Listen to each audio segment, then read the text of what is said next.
the hearing did provide us a chance to ask questions and also to raise concerns.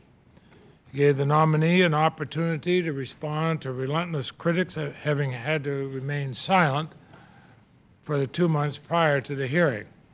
It's finally her chance to have a public voice, and allowed the American people, most importantly, to see and hear Judge Sotomayor for themselves.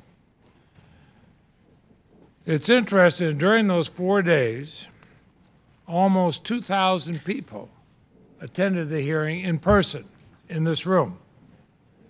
Millions more saw it or heard it, read about it, thanks to newspapers, blogs, television, cable, and of course, in the Judiciary Committee, we have webcasting.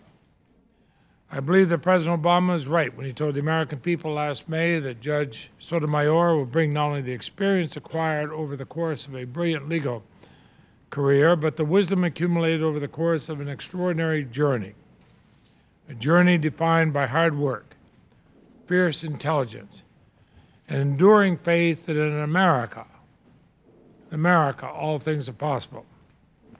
So I thank Judge Sotomayor and her family for participating in our hearing with such intelligence and grace, and I might say, and patience.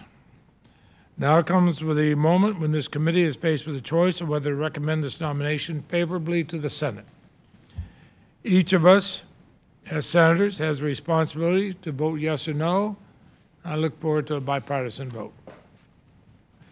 Judge Sotomayor is well qualified.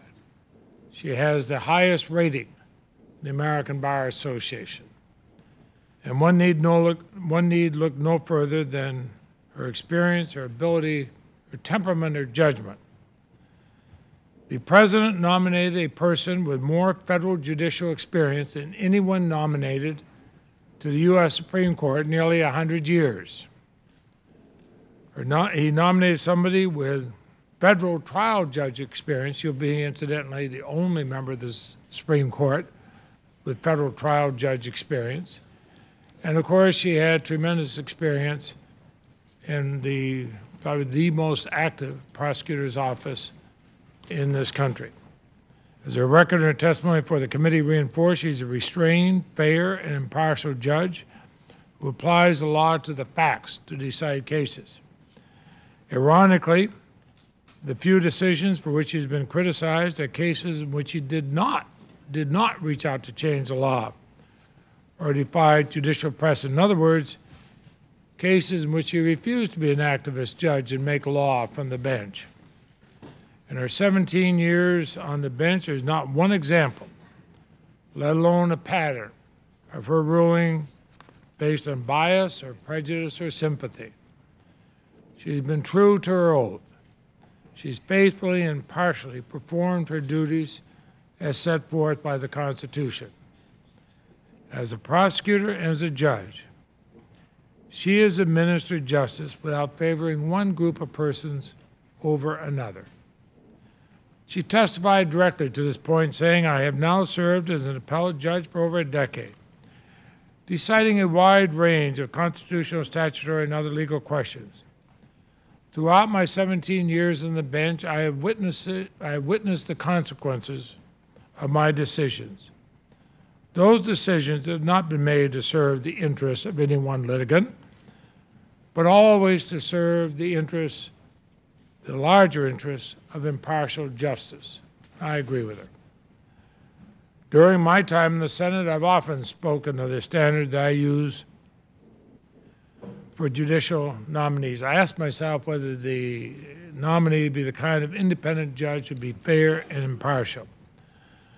As one who's tried an awful lot of cases, I look at a judge and I say whether any American could expect fair consideration of this judge, regardless of race, whether they're rich or poor, whether they're a person, a corporation, defendant, or the government, whether Republican or Democrat or independent.